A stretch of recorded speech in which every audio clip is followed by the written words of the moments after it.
lives for so many lives, and finally you reach the path of bhakti. A very sweet and enchanting path to understand the Supreme Personality of Godhead. And to do that, of course, one of the prescribed processes is to study Srimad Bhagavatam regularly and attentively. So I'm going to keep watch. Who's going to sleep in the class? Jai. So let's do our prayers so we get the benedictions of the Lord to understand Srimad Bhagavatam. Om Namo Bhagavate Vasudevaya. Om Namo Bhagavate Vasudevaya. Om Namo Bhagavate Vasudevaya. So we're reading from Srimad Bhagavatam. It's from Canto 2, Chapter 9, text number 5. And the chapter is entitled Answers by Citing the Lord's Version. So in the previous chapter, Parikshit Maharaj has made some questions. And in this chapter, those questions are being answered. And this is the Vedic process. How do you get knowledge in the Vedic process? Disciplic succession, but how do you do that? Disciplic succession sometimes in the altar. How do you do that? Yes, putting questions and service. Why service?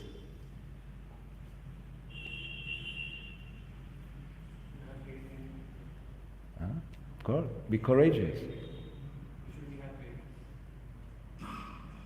Courage, no problem. Tell again. You should have faith. Yes, you're right. But why you should do service? It's simple. You all know. You just, to please the Lord and gain His mercy. That's right. Think about you're a young boy and your mother says, what's your name? Krishna. So Mother Yashoda says, Krishna, bring your father's shoes. And Krishna gets the father's shoes, puts on the head. He's coming very fast, and he puts Nanda Baba's shoes there. How does Mother Yashoda feel?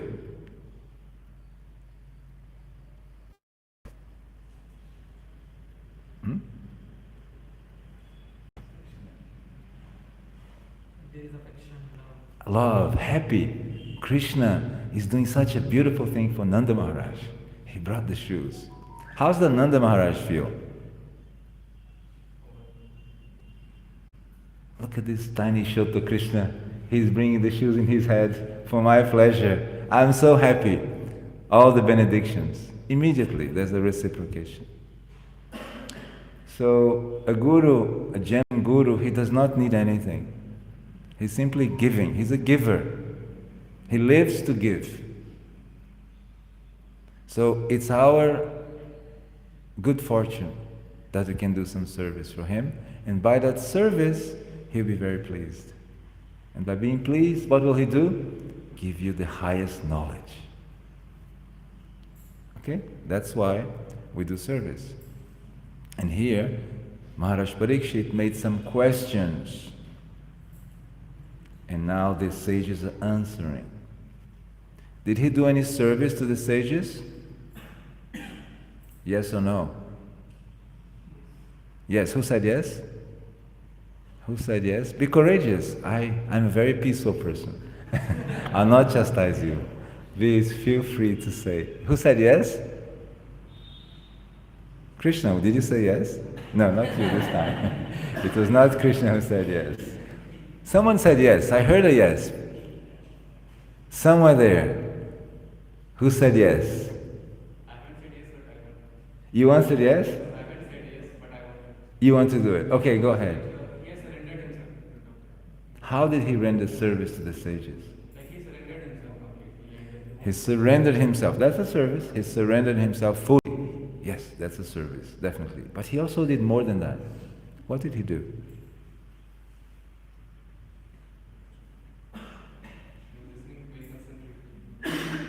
He was listening very attentively, absolutely correct. Remember the first canto. Maharaj Parikshit is a perfect king. And when there was some Hindi translation lagbe? Okay. Anybody needs Hindi? I asked the question, nobody said, no, we all know. Well, now they're revealing. Okay, that's good. It's a good sign. Means they're interested.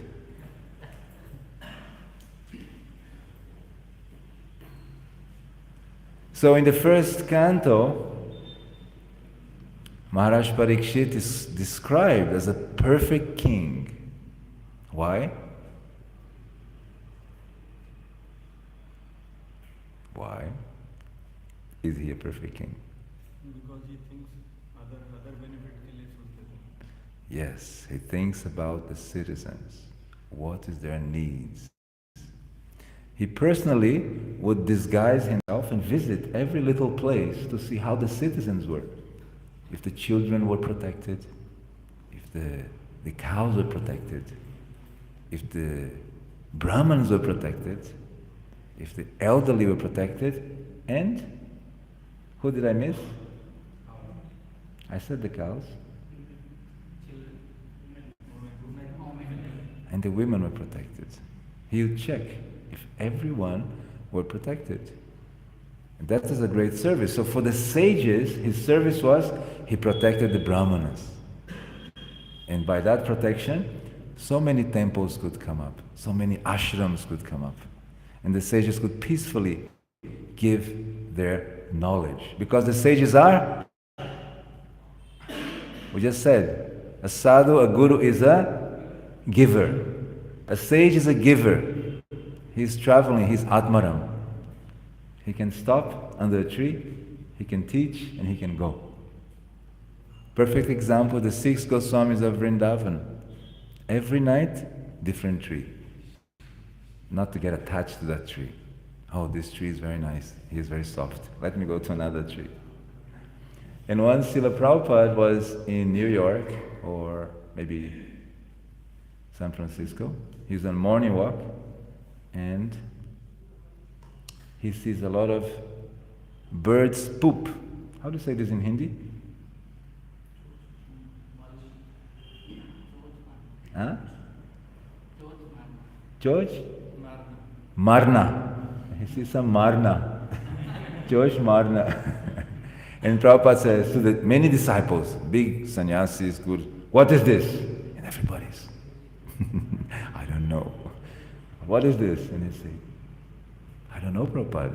They're trying to imagine a deeper philosophical, esoteric meaning. And Prabhupada looks again, what is this? And nobody says. And he says, attachment. Attachment. The birds have thousands of trees. They come to the same tree. So that's why so many. What is the name again? No, the poop. Marna. So much Marna here because of attachment. They go to the same tree every day. So like this Prabhupada was teaching. Okay, so let's go with our verse. Sa Adidevo Jagatam Paro Guru Swadeshniyam Astaya Sisrikshaya Sata. Can you help me with this pronunciation? Oh. Go for it. Just a second.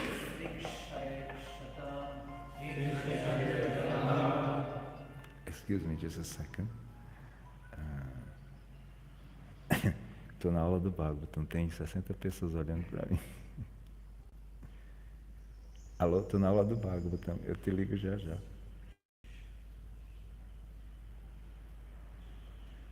Pode ser daqui a pouquinho? Quando terminar a aula? double, double, double. It is my authority. I had to answer that. I'm sorry for that. So could you repeat that again, that word? Siksha Sayak Sata. I had a little difficulty with that one. Tam Nadya Gachat Drisham Atra Sammatam Prapancham Prapancha Nirmanam Vidir Yaya Bhavit Saadevu Jagatam Paro Guru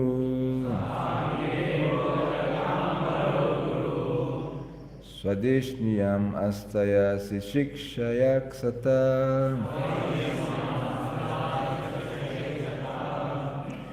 Tamnadigacha Drishamatra Samatam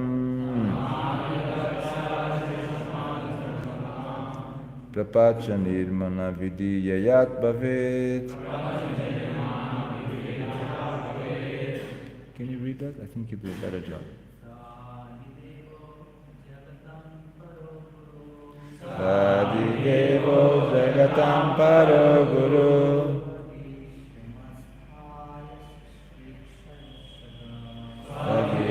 Astaya Sikshasasasata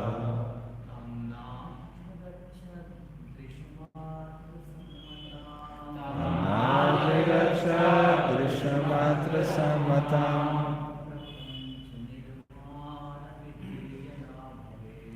Rachana Nirmana Vidiyaya Bhave.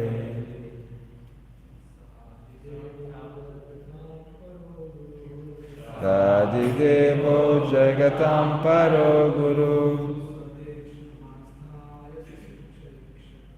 Sadishnamastaya Sikshayak Sata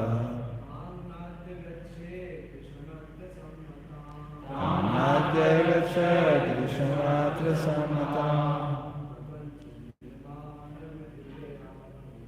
Prapanjanimana Vidiyaya Bhave. Sadidevo Jagatam Paro Guru Sadishnamastaya Sikshayak Sata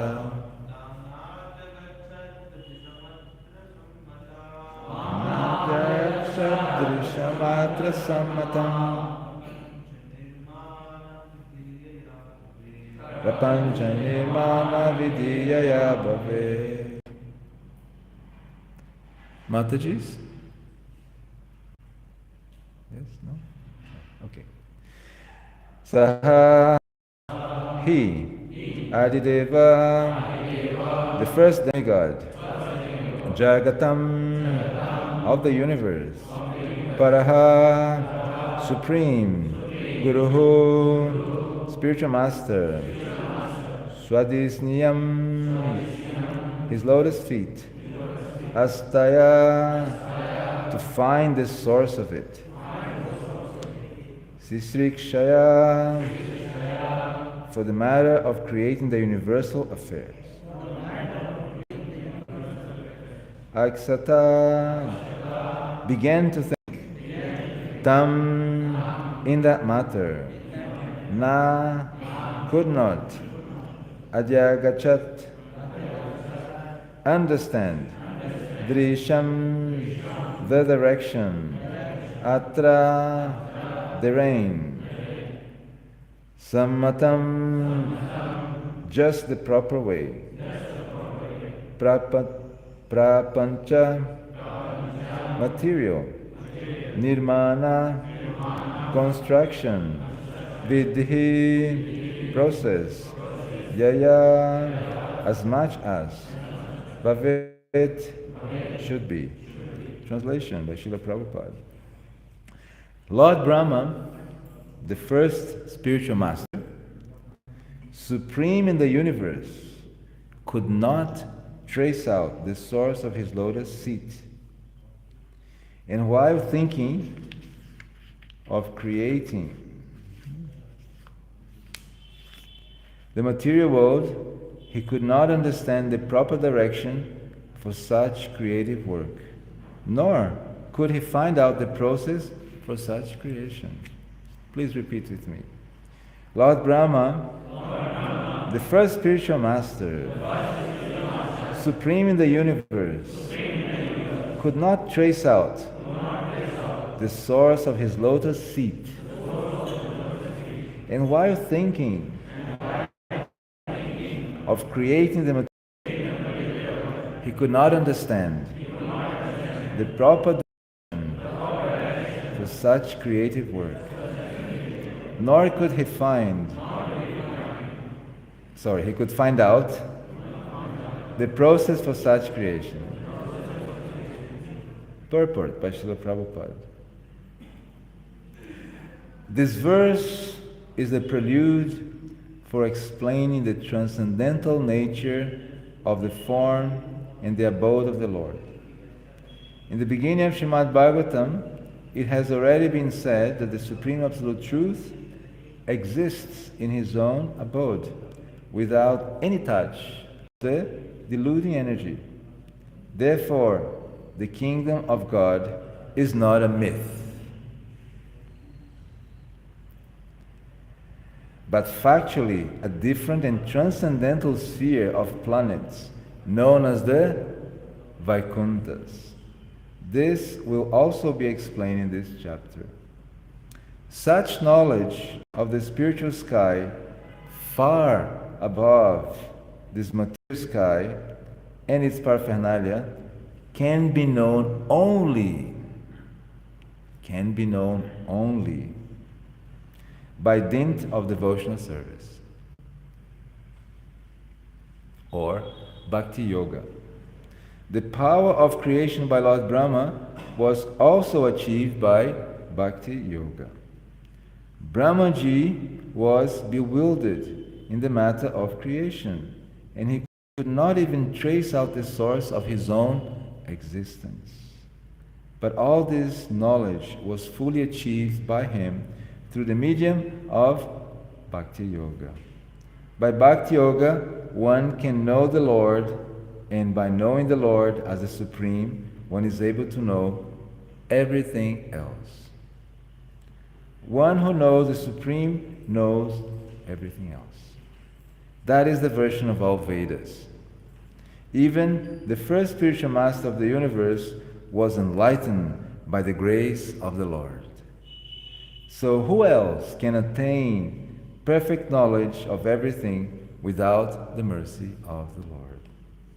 If anyone desires to seek perfect knowledge of everything, he must seek the mercy of the Lord. And there is no other means. To seek knowledge of the strength of one's personal attempt is a sheer waste of time. Srila Prabhupada ki Antara Srimad Bhagavatam ki jai. Om Agyanatimirandasya Yananjanam Shalakaya Chakshuran Militam Yena Tasmai Shri Gurave Namaha Sri Chaitanya Manobhistam Stapitam Yena Bhutale Swayam Rupa Kadamahyam Dati Sa Padantikam Vanchakalpa Tarubhyas Kripa Sindhubhya Evacha Patitanam Pavanebhyo Vaishnavebhyo Namo Namaha Jaya Shri Krishna Chaitanya Prabhu Nityananda Sri Advaita Gadadhar Srivasaji Gaura Bhakta Vrinda Hare Krishna, Krishna Krishna, Hare Hare, Hare Rama, Rama Rama, Hare Hare. Hare Krishna, Krishna Krishna, Hare Hare, Hare Rama, Rama Rama, Hare Hare.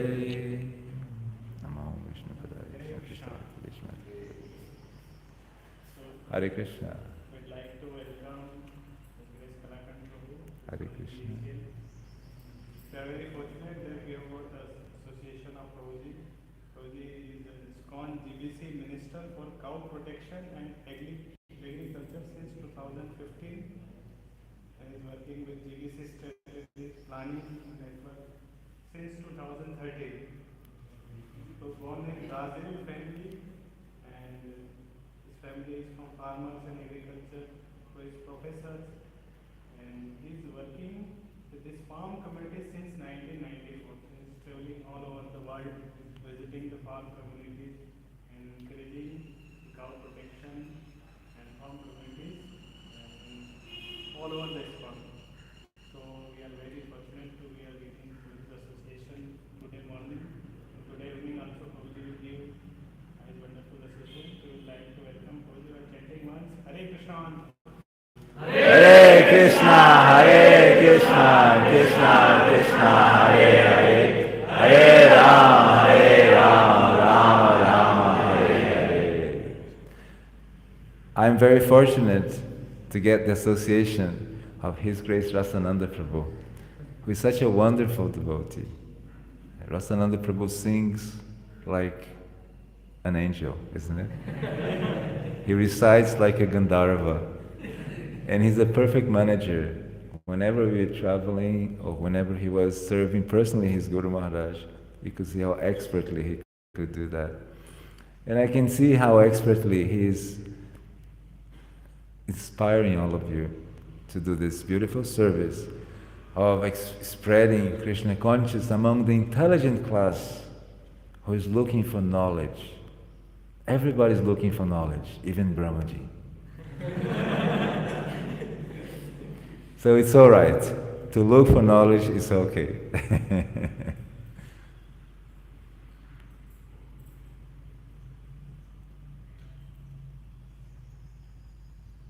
When the universe is going to be created,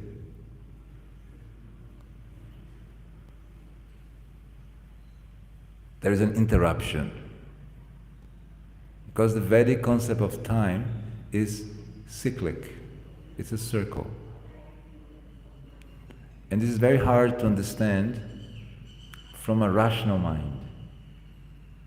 How can time be cyclical? I experienced a beginning, now I'm an adult, and I know there's going to be an end to this existence, and that's it. But how can it be cyclical? So it's very common for a rational mind to think about existence in a linear form.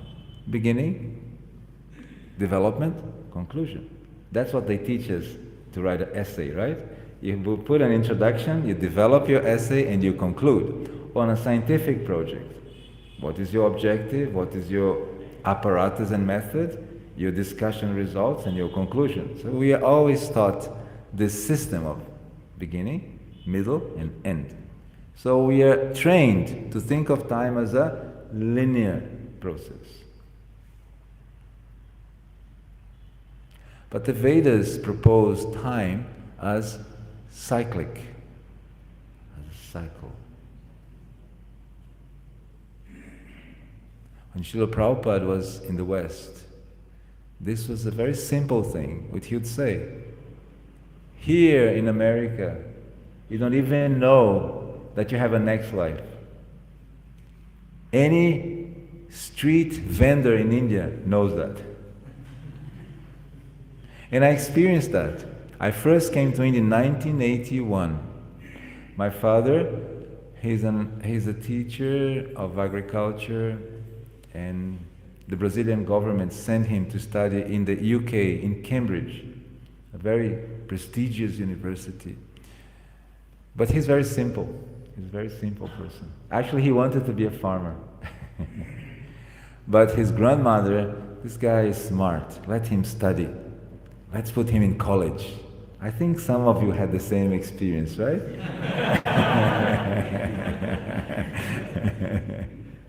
So they're thinking, let him study engineering, IT, medicine. Yeah, okay, medicine. Isn't it? Lawyer. Okay, lawyer. Artist? No, that's not so important. So he also went through this process. And he wanted to stay in the farm. He wanted to take care of his cows. He wanted to eat cheese, which he loves. And his grandfather, or my grandfather, his father, made such a special cheese. That cheese was called the ghee cheese. You just imagine, it's a yellow ghee. It's yellow like ghee, but it's solid. But when you cut the cheese, the ghee comes down. So this cheese with dokla or with chapati would be something like quite interesting combination. But his grandmother wanted him to study because she thought, if you study, you not suffer like we suffered in the farm. You get money. You go to the important places of the planet and you'll be very happy. She was thinking like this. And he studied, and he was a clever guy. So he got first place. And first place got immediately hired by the government. They gave him like a scholarship. So then he went, did his master's degrees, and then looking for knowledge, he was looking for knowledge. And he met important teachers. And then this career led him to go to Cambridge. Cambridge, which all of India was looking for. Cambridge was the Harvard of England, isn't it? Like Cambridge, Oxford were the top universities of the UK. And I said, my father, you went to Cambridge, so what was it in Cambridge that was so special? And he said, my dear son, the subjects were very much the same. What I studied in Cambridge, I could have studied in Brazil. The same books. Same. He says, but the teachers were special. Their knowledge was looking at different places that other people were not. And these teachers gave him a vision. They're going to open the door, please? Yes, okay.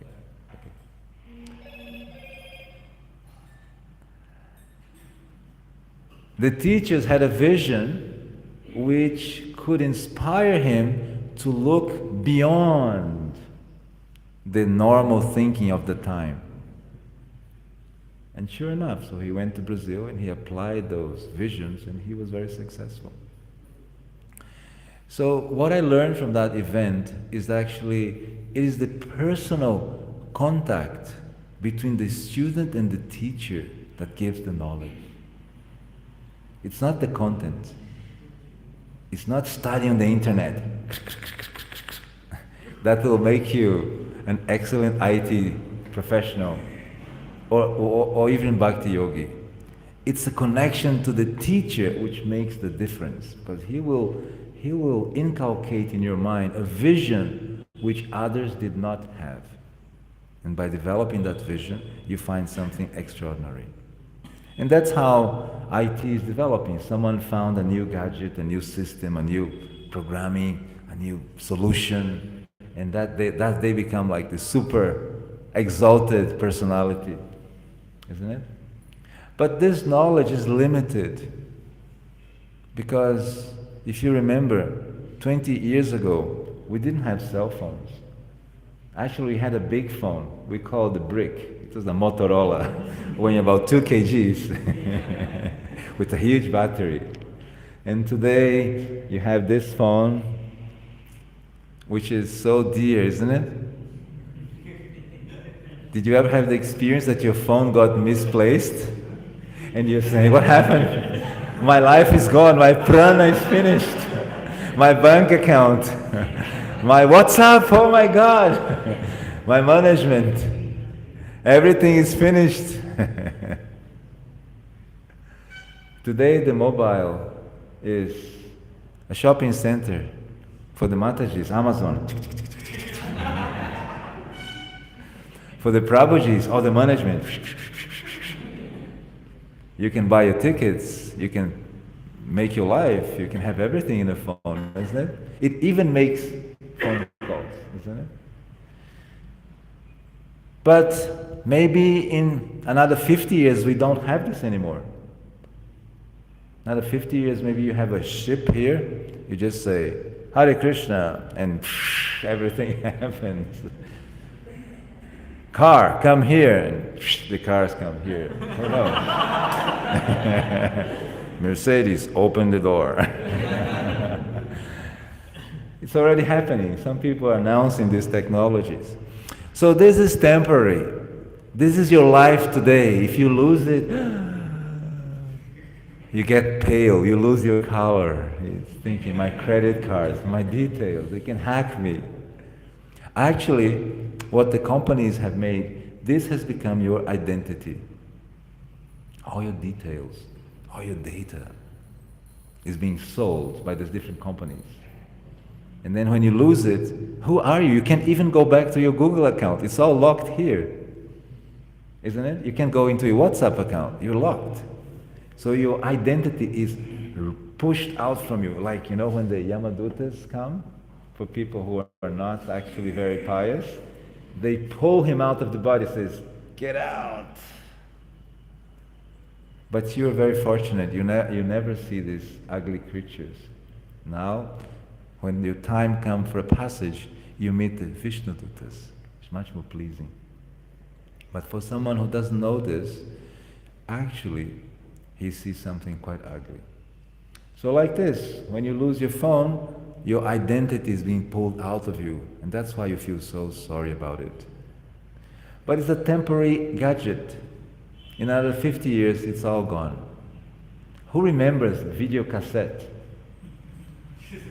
CD players, vinyl records. It's all finished. It's all temporary. So the whole world is looking for advancement, technology, but that's very temporary,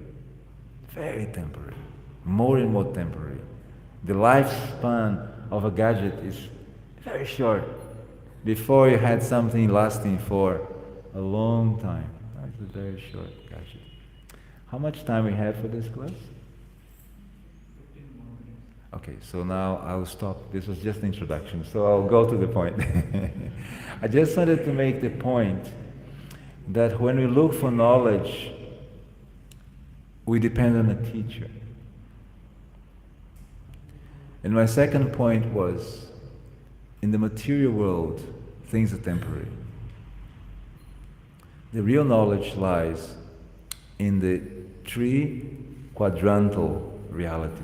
Srila Bhaktisiddhanta Saraswati Thakur, he explained that there's a uni-quadrantal dimension, the material world, and a three-quadrantal manifestation, which is the spiritual world. So the three-quadrantal is not subject to time. It's eternal. Everything is ever manifesting, ever fresh, ever youthful. Navajovana, just like the Lord. And here Lord Brahma, he's bewildered because he has to create the material world, but it's all dark. He cannot understand what is the seat. He cannot understand what he should do. He cannot understand what is the process. And right in the next syllable, he hears two syllables, the 16th and the 23rd syllable, which is, who knows? Not Hare Krishna. Tapa. Tapa. Austerity. That's the purpose of this life, to do austerities. Not to go after material knowledge. That's temporary. That will finish. The real purpose of life is to pursue transcendental knowledge. Why? It's so important? Prabhupada says, because without transcendental knowledge, you cannot know who you are. You cannot know what you have to do, just like Brahmaji. You do not know what is your goal. Where should you go? What is your final destination? None of this you know. It has to be revealed to you. And what is the process of revelation? We said it in the beginning of the class.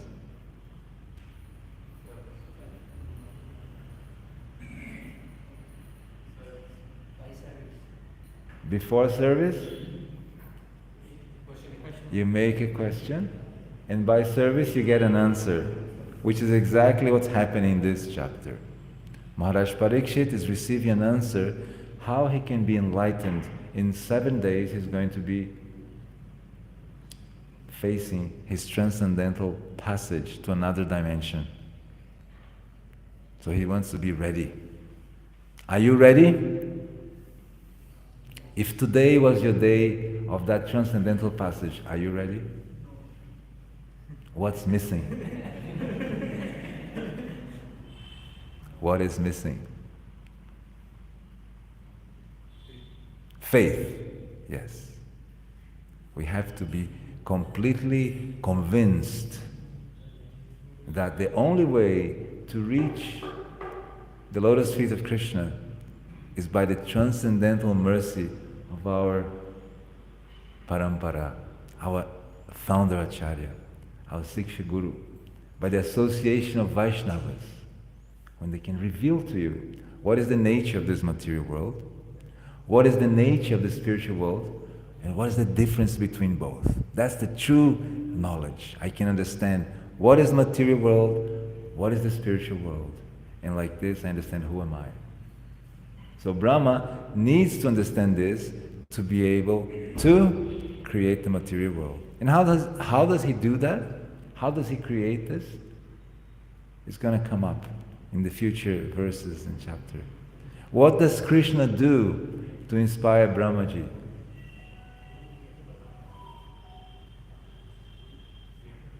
He plays his flute, and the transcendental knowledge goes from the flute into his heart. And from the heart, then he understands what he needs to do. So when you find your spiritual master, it is your heart who's going to tell you, he is my spiritual master. The answer is there. And that answer can only be true if you understand what is spiritual knowledge. Because otherwise you will not know how to choose. You will not know what to look for. My spiritual master is very beautiful. I'm going to surrender to him. My spiritual master is very rich. I want money. I will surrender to him. My spiritual master is very full of knowledge. I want to be full of knowledge. I'm going to surrender to him. The spiritual master is not about this. The spiritual master is about giving Krishna. And when you receive Krishna in your heart, then you can start your process of self-realization. And that is the process which you can never give up. After many years practicing, you think, I know everything, Prabhu, I already heard this 100 times. And that's where we fall. Because Bhakti Yoga is ever fresh. You have to surrender every minute, every day, every second. Being humble. Because without being humble, you cannot get the blessings of your spiritual master. Remember, the spiritual master does not need us, does not need our service. He's self-realized. But he accepts it so the whole universe can be benefited. So your mission to enlighten the world makes the spiritual master happy. And when he's happy, Krishna is happy. And if Krishna is happy, then he can give you mercy. And Krishna can give you everything you want. Prabhu, I need to be very rich. This life, if I'm not rich, I don't fulfill the purpose of my life. No problem. Krishna will give it to you. But then you realize this is not everything. Once you're driving your Mercedes, your BMWs, you're in New York, you're driving, you realize, this is not the end goal. I've met so many people with BMWs and Mercedes and big houses. But that bliss which comes from your heart can only be received when you get the blessings of the Lord. That's true opulence. You can use the wealth very well, and your Guru will be very happy to engage your wealth. Because he engages not for himself, he engages for the pleasure of Krishna. So we think sometimes, okay, let me I don't need to work, now I just chant. No, we have to do our duty. Because if you don't have taka, you cannot do your sacrifice. How will you sacrifice if you don't have it? So you have to have it to be able to give it. But you have to have it thinking it's not mine. It belongs to Krishna. I'm just managing this wealth on his behalf. That's what Srila Bhaktivinoda Thakur did. He says, Krishna, you gave me so many sons, a wife, a house, a position in the British government as a very prestigious attorney, or he was a magistrate, as a magistrate. But all of this belongs to you. You can take it any time. I'm just managing on your behalf. He would eat one chapati every day with a few little fruits in the morning. He would wake up 1 a.m. to do bhakti yoga, devotional service, translate the books, reveal the Dhamma, reveal Navadvip Mandal Parikrama, which is starting in a few days, on the 5th. The Navadvip Mandal Parikrama will start, and there's hundreds and thousands of people going around. Haribo, Haribo, Nitaigo, Haribo, Haribo, Haribo, Nitaigo, Haribo. So they go around chanting like this. And they become very happy. Actually, when you do the Navadvip Mandal Parikrama, you forget about the material world.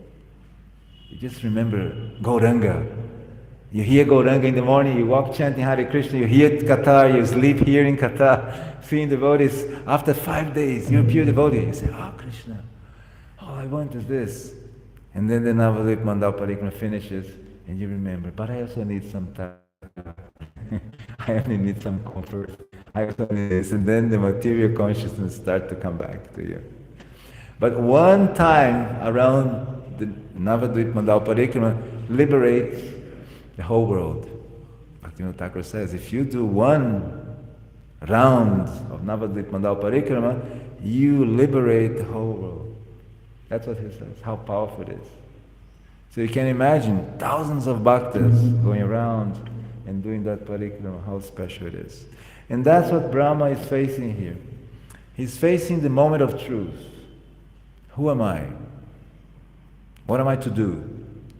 Who should I surrender to? How can I trust you are a genuine Guru, Prabhu, not a phony Guru? That is in the heart.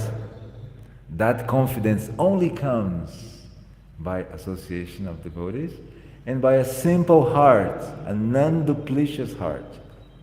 You really want to please Krishna. Krishna, help me to please you. Always praying. And then the illusory energy will keep you in peace, will not disturb you. Otherwise, so many enticement, isn't it? iPhone 14? iPhone 14 is out, Prabhu. Have a look. And everybody's trying to get it. And like this, we're always needing something. Confirm. The main situation is that we always are lacking something. But we have everything, but we don't know. The full opulence is lying inside you, but you need the key. You don't have the key. And where does the key come from? The spiritual master. Because the key is only given to you by the mercy and permission of Krishna. He can only give it because Krishna says, okay, you give it on my behalf. You become a Namahata Wala. You go and you give and you sell this on my behalf. And so here you have a camp where everybody is selling the holy names. So Rasananda is a big landlord. He's selling a lot. So he's got a lot of taka in his hand, transcendental taka, and he's distributing. Rupees. Oh, in Bengal, he was from Bengal. He has rupees, not taka. He's got the rupees, right? So he's got the rupees here. So you should get the mercy of these rich landlords that can give you that. And then your index is if you're happy. If you're happy, you get in the mercy. Okay? So end here, or maybe some questions, one or two? You like to put any questions? Remember, question is the process of self-realization. Yes. Sometimes our faith flips and after dissociate with the five devotees, so at that time our faith get decreases. So how can we increase our faith at that time when we are not? What a beautiful question. How can we increase our faith? When you look at faith, sometimes we think of something in the back of your mind, like an idea, like I have something like a faith, I believe in this. You know? But faith is that, but much more. Actually, for Lord Nityananda, it's a coin, isn't it? He says, I can give you bhakti, but I have one condition. You have to have faith. Shraddha. And what is Shraddha? Shraddha is consciousness. So your faith in something is affected by your consciousness. If I give you so many details about Motorola is the best phone in the universe, at the end of the time, maybe I should get a Motorola. Or someone says iPhone is the best phone, maybe I should get an iPhone. Because you develop faith. That consciousness of the person entered your consciousness, and now you are influenced by that consciousness. That's how marketing works. You know? So you get influenced. Same when devotee puts some consciousness into you that Krishna is the only enjoyer, the only controller, the object of your austerities and penances, your consciousness gets affected. Right? You start to say, hey, this is interesting, I can feel it. Then your feelings are activated. So you have bodily consciousness, so you have faith in the body. Isn't it? I'm strong, I'm intelligent, I'm the best in my class. You have all this faith. At some time you take a bad grade. What happens to your faith? Oh my God, maybe I'm not the best guy here. Right? Happens to you sometimes? Or a businessman makes some business, the business goes, crashes down, and he's thinking, am I a good businessman or not? But if he's a good businessman, he'll go on, he'll continue, and then finally he'll go through COVID, whatever, and he'll come out successful. If you're a good student, you come out of that and you take a good grade and you get a good place. So if you're a good bhakta, you take good association and you come out of your doubt. Small final point on this. The doubt is what all of this is trying to deal with. The Srimad Bhagavatam is only there to eradicate doubts. Our doubts is our impediment to bhakti. When the doubt is removed, you're convinced. Nothing can stop you. If you don't have money, you go under a tree. If you have money, you go in your palace. Whatever you are, bhakti cannot stop. So when you remove all the doubts, the heart is clear, then you can see Krishna in your heart. And by that vision, the self-realization will come and you will enjoy the holy names. You chant Hare Krishna, enjoying it. Why do I have to stop chanting now? No, I need to, Prabhu, please let me chant. I want to chant 64 rounds today, please. We are not doing that because we haven't got the taste yet. When you get the taste, you want to chant continuously. You want to hear Srimad Bhagavatam continuously because your heart is cleared of doubts. One of the biggest enemies of doubts is when we have a consciousness of criticism. Because the criticism creates doubts. Oh, maybe that Prabhu is not so advanced as I thought. A doubt is there. Impediment is there. Oh, maybe that Prabhu is not so pure as I thought. Again. And the second point is, you have a doubt, which is an impediment, and Krishna loves that Prabhu. So now you have a problem with Krishna. It's a double problem. You have an impediment, and you have a problem with Krishna. And Krishna says, I'm cool, but you have to sort out with that Prabhu. If he's feeling bad, you have to clear with him. So being humble is the best, safest position a bhakta could ever be. Because you know, it's not because of me, it's because of Krishna. It's the mercy of the previous devotees and acharyas. I'm simply I'm trying to be a via medium of this transcendental knowledge. The more transparent, the more potency. The more Wi-Fi band you have to get to Krishna. Okay? Is that all right? One more doubt. Okay, let's try to work one more doubt. Sometimes we lose the determination in big devotional service in our life. So how can we bring that determination up? Can you say a little slower because you're very intelligent and you speak very fast? Sometimes we lose this determination A determination. while doing devotional service. So how to bring that determination to the system? Yes, sometimes you lose determination. It's true. Like when you're running 3,000 meters, that's competition, right? And when you reach 2,000, you're like, right? And then your opponent is coming up and he's running, so you look at him, what? And then you again run, right? So what does Rupa Goswami says? Utsaha, determination,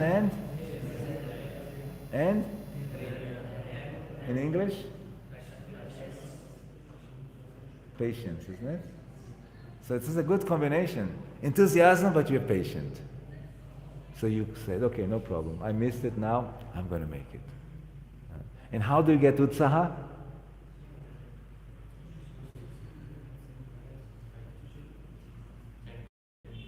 Yes, but there's one special way to get utsaha. Yes, but sometimes the kirtan is going like, Hare Krishna. Yes, someone who is enthusiastic, has utsaha, he transmits that to you. The same like Shraddha. It's a transmissible something that you transmit, that utsaha goes inside. And then you get utsaha. But let's say someone is utsaha to go to the shopping center, says, Prabhu, let's go to the shopping center. There you can find so many good things. Then that utsaha goes inside also. So association is very important. And you must be expert to give association and not take association without offending anybody. Very elegantly. Sometimes it gets difficult to get the association also. When we don't belong to a devotee. You don't belong to a devotee family. How do you get association? Well, today, we speak so badly about the phone. There are thousands of enthusiastic devotees here. You just have to find the right place. So you're in your room, your family is not, but you're there. Oh yeah, yes. Nitai go, Hari go. Actually, when I first met the devotees, I was so in love because I was looking for it for such a long time. I lived in India when I was a teenager. My father went to, I told you, Cambridge and Hyderabad. It's a very prestigious institute called ICRISAT, International Institute for Agriculture. And he was studying there.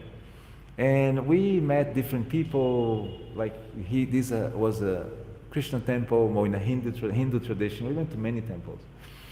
And I met devotees, but I couldn't recognize them. I met, the film Gandhi was released in that year. So everybody in India was talking about Gandhi, Mahatma Gandhi.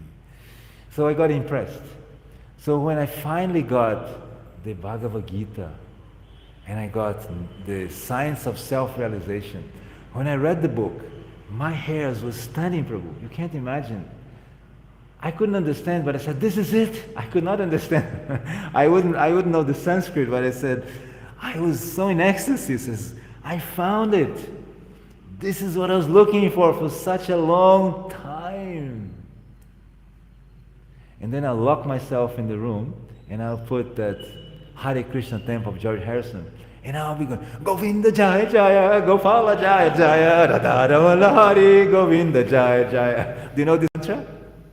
Yeah? How does it go? Govinda Jaya.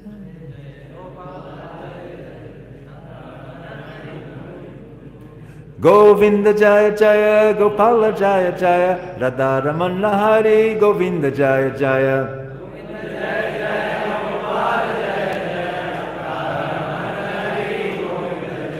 Govinda Jaya Jaya, Gopala Jaya Jaya, Radha Ramana Hari, Govinda Jaya Jaya.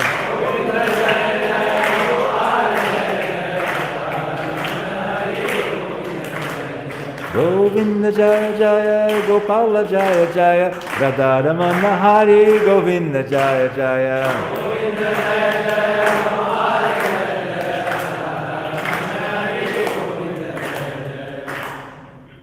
So I was in the room chanting and dancing with the door locked, because if they opened the door, he went crazy. Our son went crazy. But I was feeling that reciprocation with the Lord, because I was so eager that the Lord was eager. You understand? To the degree you are eager, to the degree the Lord is eager. Actually, the Lord is 10 times more eager than you are. He's just waiting for an opportunity. If you give to Him, come in. Take a chair. Tick. Here it's tick. Tick a chair in Bengal. Tick. Okay. Well, we are over time. I know you have lots of things to do today. It was indeed a pleasure to be with all of you this morning. Thank you so much. You made my day, being such a great, attentive audience. Nobody slept. Wonderful. So thank you very much. Srila Prabhupada ki, Antaraj Srimad Bhagavatam ki, Gaura Premanandi.